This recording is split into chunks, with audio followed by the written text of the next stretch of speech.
የግለሰብ መገንባትን የቤተክርስቲያንና የሀገር መገንባትን ምናፈጥነው ምናዘገየው እኛ ነን። ታስታውሳላችሁ መጽሐፉን እናንተ እኔ አሁን የመኮርኮር ስራ ነው የምሰራው። ማታ ግብ ቆፍሩ የእግዚአብሔርን ቃል።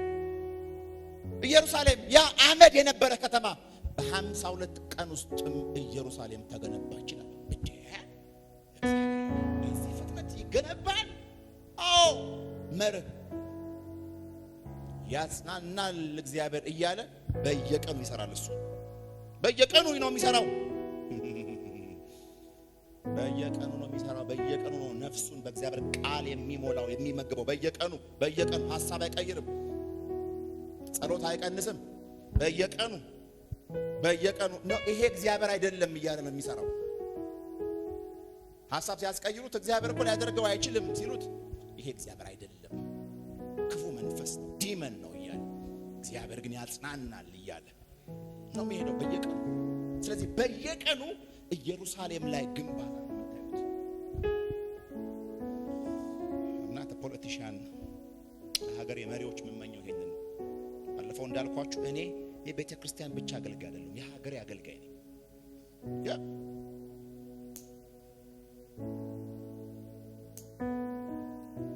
ብዙ አድካሚዎች አሉ፣ እነጦቢያ አሉ። ይሄንን ልታደርገው ትችላለህ የሚሉ እግዚአብሔር ያጽናናል እያለ ነው እሱ የሚሄደው። ምን እያለ ነው እግዚአብሔር? የግለሰብ የራሳችሁን ህይወት፣ አገልግሎት፣ ጤና፣ ቢዝነስ፣ የትኛውን ግንባታ በምታካሂዱበት ጊዜ በእኔ ባህሪ ላይና በእኔ ቃል ላይ ብቻ ተመስረቱ እያለ ነው።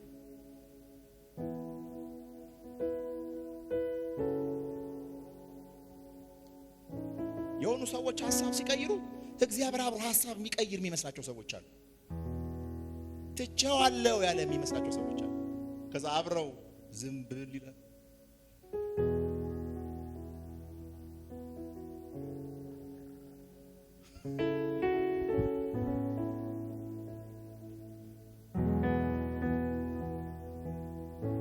ያንዳንዱ የቤተክርስቲያን አገልጋይ ይህ ሚስጥር ቢገባው የተነገረው የተስፋ ቃል ራሱ እሱ የተናገረው ምድር ሁሉ እኔም በማወቅ ትሞላለች ያለው ሐሳብ በኢትዮጵያ፣ በኤርትራ፣ በኬንያ all over the world ሁሉም ሰራተኛ ነው የሚሆነው። ሁሉም ፎከስ እዚህ ጋር ኢሉሚናት፣ እዚህ ጋር ኤልጂቢቲ ምናምን ሌዝቢያን ምናምን አይሰሙም። እግዚአብሔር ከተናገረው ቃል ጋር እንደሚቆም ነው የሚያውቁት።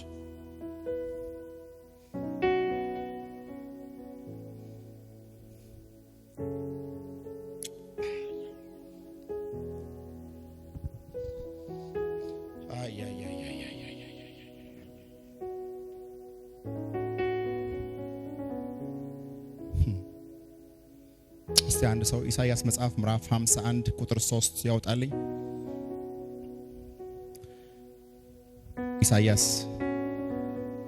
51 ቁጥር 3 ሐዋርያት ሥራ ምዕራፍ 3 19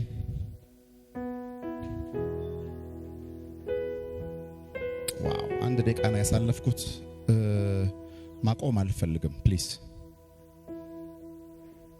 ኢሳይያስ 51:3 ያወጣ አንድ ሰው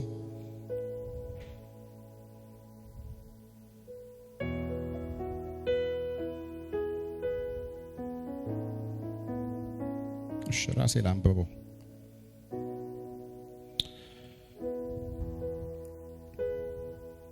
ከላይ ከቁጥር 1 ልጀምረው።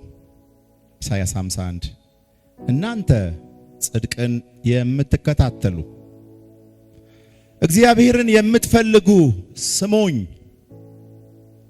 ተቆርጣችሁ የወጣችሁበት አለት ተቆፍራችሁ የወጣችሁበትን ጉድጓድ ተመልከቱ።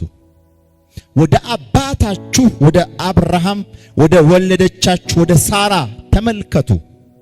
በጠራሁት ጊዜ አንድ ራሱ ብቻ ነበረ፣ ባረኩት፣ አበዛሁት።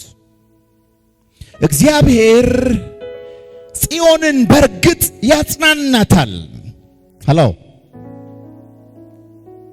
ፍርስራሾቿን በርህራሄ ይመለከታል። ምድረ በዳዋን እንደ ኤደን ሉክ እግዚአብሔር ተመለከተ፣ በርህራሄ ተመለከታት።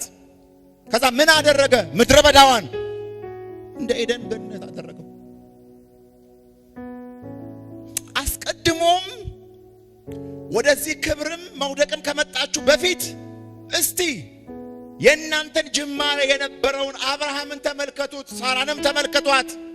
አንድ ብቻ ነበረ። አንድ እኔ ነኝ ያበዛሁት የባረኩት። ኋላቸውን አሳያቸው። አሁን ያሉበት ደግሞ ነገራቸው። በርህራዬ ዓይን አየሁሽ፣ ላጽናናሽ መጣሁ ካለ በኋላ ምድረ በዳዋን ኤደን ገነት የእግዚአብሔር ማጽናናት አያችሁ። የእግዚአብሔር ማጽናናት እግዚአብሔር ያጽናናል ሲባል መልሶ በክብር ያቆማል እያልን ነው።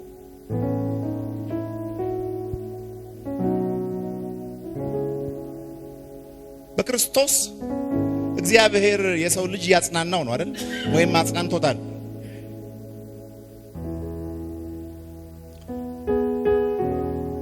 ፍጻሜያችን የት ነው ግን? ይገርማችኋል። ከኤደን ገነት እጥፍ ነው ያሁኑ የሰው ልጅ ፍጻሜ። እንደ ኤደን ገነትም አይደለም፣ እንደ መጀመሪያውም ክብር አይደለም። እጅግ የተሻለ እጅግ የሚበልጥ ዲያብሎስም እንደ ቀድሞ አዳምን እንዳሳተበት እማይሆን ጠላት የማይገባበት በጉ ብቻ ብርሃን የሚሆንበት ኢየሩሳሌም እሱ ማጽናናት እግዚአብሔር አያችሁ። ሰው ለማጽናት መጣ በክርስቶስ በኩል። አይዞ አይደለም ያለው ይከረማል። አዲሱ ክብር ኢቭን እንደ ኤደን ገነት አይደለም። ኤደን ገነት ላይማ እንዲያውም ያ ክፉ መጥቶ አስተዋል ጥሎሃል። ያሁኑ እንደዛ አይደለም።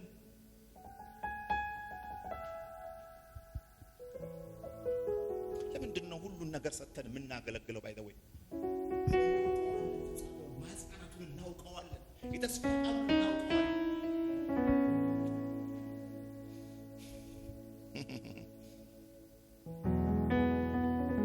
እግዚአብሔር በእርግጥ ጽዮንን ያጽናናታል፣ ፍርስራሾቿን በርህራሄ ይመለከታል። እግዚአብሔር ሆይ ያንተ ማጽናናት ያንተ ርህራሄ ምንድነው? እግዚአብሔር ይራራል ሲባል ምንድነው? ነው አይደለም። ምድረ በዳዋን እንደ ኤደን በረሃዎቿን እንደ እግዚአብሔር ተክል ቦታ ያደርጋል። ተድላና ደስታ ምስጋናና የዝማሬ ድምጽ በእርሷ ይገኛሉ። የእግዚአብሔር ርህራሄ የእግዚአብሔር ማጽናናት እግዚአብሔር ሩሩ ነው ስል እግዚአብሔር ያጽናናል ስል መልሶ በክብር ያቆማል እያልኩ እንደሆነ ማወቅ አለብኝ።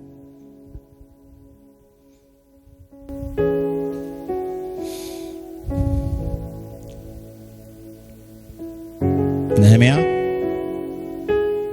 ሰው ቢመለስ ከእግዚአብሔር ጋር ቢስማማ ባህሪውን ያውቀዋል።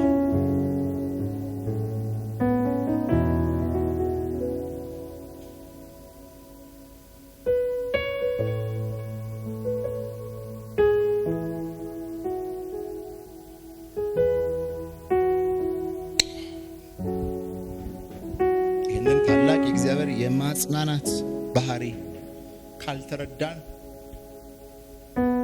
ረጅም ርቀት ልንሄድ አንችልም በፍጹም። አሳይመንት ሰጥቼያችሁ ነው የምንለያየው።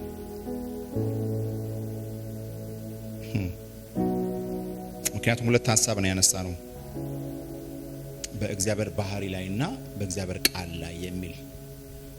ዘዳግም መጽሐፍ ምዕራፍ 30 ላንብበው፣ እናንተ እንደ አሳይመንት የያዙት። እግዚአብሔር ምስክሬ ነው፣ ታላቅ ተሐድሶ ይሆናል። አሜን። እኔ በነገራችሁ ላይ አሜን ሲቀዘቅዝ ደስ ይለኛል።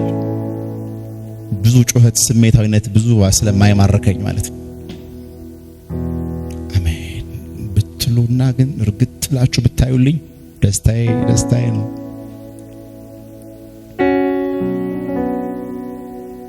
በእግዚአብሔር ባህሪና በእግዚአብሔር ቃል ላይ መመስረት። እንደምታውቁት ነህምያ ምዕራፍ 1 ላይ እያለቀሰ እያዘነ ጾም ጸሎት ገብቷል። እንደምታውቁት ጌታ ቢፈቅድ የዛሬ ሳምንት ጾም ጸሎት ምንድነው የሚለውን ደግሞ እናያለን። ከዛ በፊት ሲጸልይ ምንድነው የጸለየው ነህምያ? ሁለቱን ሐሳብ ነው የምናነበው ፈጠን ብዬ ምዕራፍ 1ንና ነህምያ ምዕራፍ 1ና ዘዳግም መጽሐፍ ምዕራፍ 30። እሺ ነህምያ መጽሐፍ ምዕራፍ 1 ከቁጥር 5 ጀምሮ።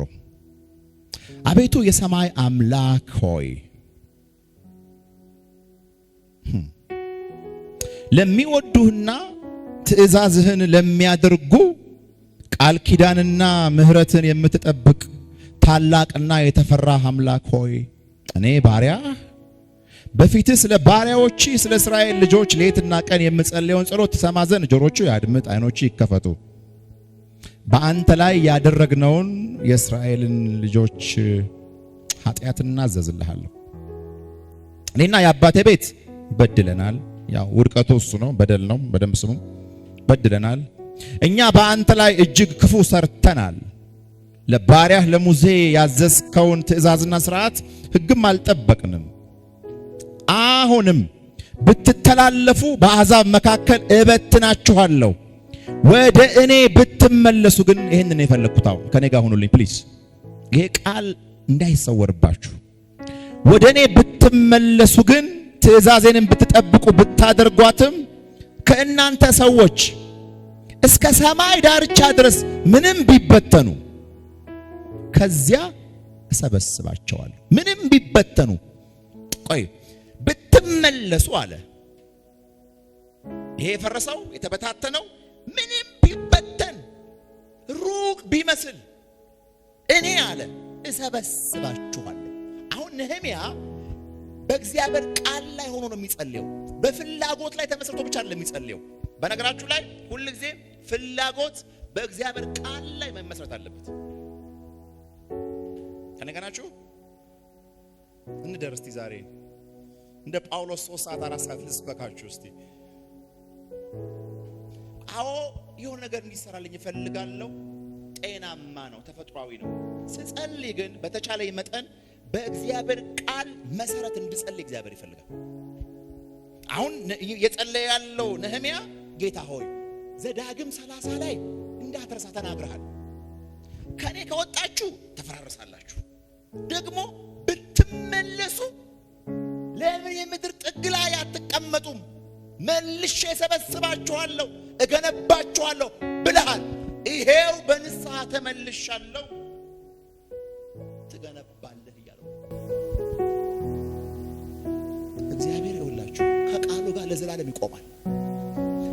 ይውላችሁ ነፍሳችሁ ብቻ ጠይቋት። በሆነ ጉዳይ ላይ እውነተኛ መመለስ አለ እናንተ ነፍስ ውስጥ። ከዛሽ ቅጽበታዊ መመለስ በኋላ እርግጠኛ ሁኑ፣ ወደ ስራ ግቡ፣ ወደ ተልእኮ ግቡ። መለኮት አብሯችሁ ነው የሚቆመው። ጌታ ሆይ ፈራርሳለች፣ ወድማለች ኢየሩሳሌም። ሰው ሁሉ በነገራችሁ ላይ የሚያየው ነገር እንዳይሰራ ጉልበቱን አሳጥቶታል። ምክንያቱም የሚታየው ምንድነው? የፈረሰ።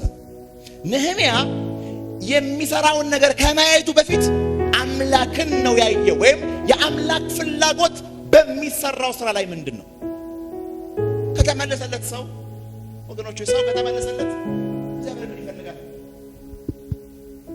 አብሮ ይቆማል። በሁሉ ነገር አብሮ ይቆማል። በሁሉም ነገር እንደ ሀገር ወደ እግዚአብሔር ብንመለስ መለኮት አብሮን ይቆማል። ከምንሰራው ስራ ጋር አብሮ ይቆማል። እንደ ግለሰብ እንደዛው። ስለዚህ ቃሉ ላይ ሆኖ ጸለይ። አዎ ኢየሩሳሌም እንዲሰራ ይፈልጋል። አዎ ቤታችን፣ አገልግሎታችን እንዲሰራ እንፈልጋለን። የእግዚአብሔር ፍላጎት ምንድነው? እዛ ውስጥ ብትመለሱ ገነባዋል።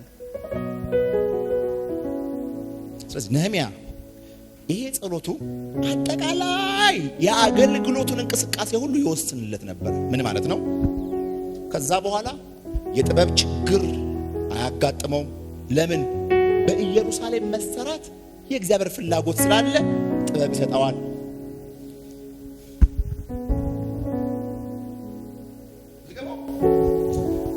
ነህምያ አንበቡት እናንተ። እልህ አስጨራሽ ፈተናዎች ያጋጥሙታል። እንዴት እነዛን እልህ አስጨራሽ ፈተናዎች ሁሉ አለፋቸው ሲባል በመሰራት ሂደት ውስጥ የአምላክ ፍላጎት ስላለ ለዛ መከራና ችግር የሚሆን ጸጋ እየሰጠው ነው ነህምያ። ስለዚህ ሁል ጊዜ ነህምያ በእግዚአብሔር ጸጋ ላይ ተደግፎ በእግዚአብሔር ባህሪ ላይ ተደግፎ ነው የሚሰራው። አይቻልም ምንም እንኳን ከምድር ጥግ ላይ ብትጣሉና ብትወድቁ መልሼ ሰበስባችኋለሁ የሚል አምላካዊ ቃል አለ። ምንም ነገር ሊሰማውና ሊታዘዘው የሚችል አምላክ አለ። ምንም ነገር ይሁን አምላካዊ ባህሪ ሲገባችሁ ልትደግሙ ተስፋ ልታጡ አትችሉ።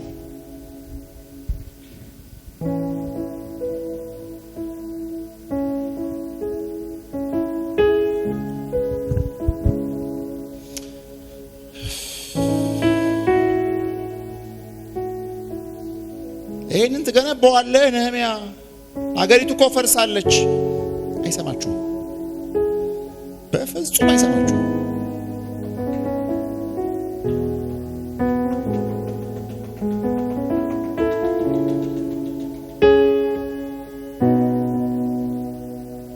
ለካ ፍላጎቴ መሻቴ በእግዚአብሔር ቃልና በእግዚአብሔር ባህሪ ላይ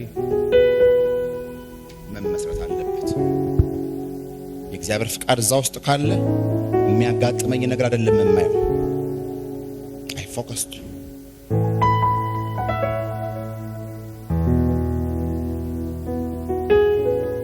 ፍርስራሽ ያለ ነገር ይገነባል፣ ይቆማል፣ ይዋቀራል፣ መልሶ የከበረ ይሆናል። ይህንን ይሁት እንጂ ወገኖች ሆይ ይሁት እንጂ ይህን እያያችሁ ስሩ እንጂ። እኔ ውድቀት በሀገርና በቤተ ክርስቲያን ውድቀት ደስተኛ የሚሆን ፈጣሪ የለም። ተመልሸም ጌታንም አግኝቼ አሁንም እንደወደቅኩ እንድመላለስ ነው የሚፈልገው እግዚአብሔር። ተመልሻለሁ ብትመለሱ ነው ያለው። ተመልሼማ ጌታን አገኘ። ጌታው አልፈልገውም ይሄን ዓለም ካንተ ርቄ ነበረ፣ ጠልቼዋለሁ፣ መልሰኝ አልኩት። ተመለስኩ፣ ጌታን አገኘሁ፣ መንፈስ ቅዱስ በእኔ ውስጥ አደረ። ከዛ ቅጽበት ጀምሮ በሙላት ከኔ ጋር እንዳለ አውቃለሁ። አላቅም እንግዲህ በሁለት ሐሳብ የምትዋልሉ ካለ እንዳለው ኤልያስ እንደዛ ከሆናችሁ አላቅም። ከተመለሳችሁ ግን የሚያስፈልጋችሁ ጸጋ፣ ጥበብ፣ ፋይናንስ፣ ሞገስ፣ ብርታት፣ መረዳት፣ ሰዎች ሁሉ የመስጠት ግዴታ አለበት እግዚአብሔር። ትውልዱ እንደዚህ እንዲሄድ የእግዚአብሔር ፍላጎት ነው። እንደ ነህምያ በእግዚአብሔር ፊት የሚቆም ሰው ያስፈልጋል። ለቤተሰቦቹ የሚቆም፣ ለቤተ ክርስቲያን የሚቆም፣ ለሀገር የሚቆም ሰው፣ የሚወስን ሰው እግዚአብሔር ሰው ይፈልጋል። እሺ፣ በእግሮቻችን እንቆማለን።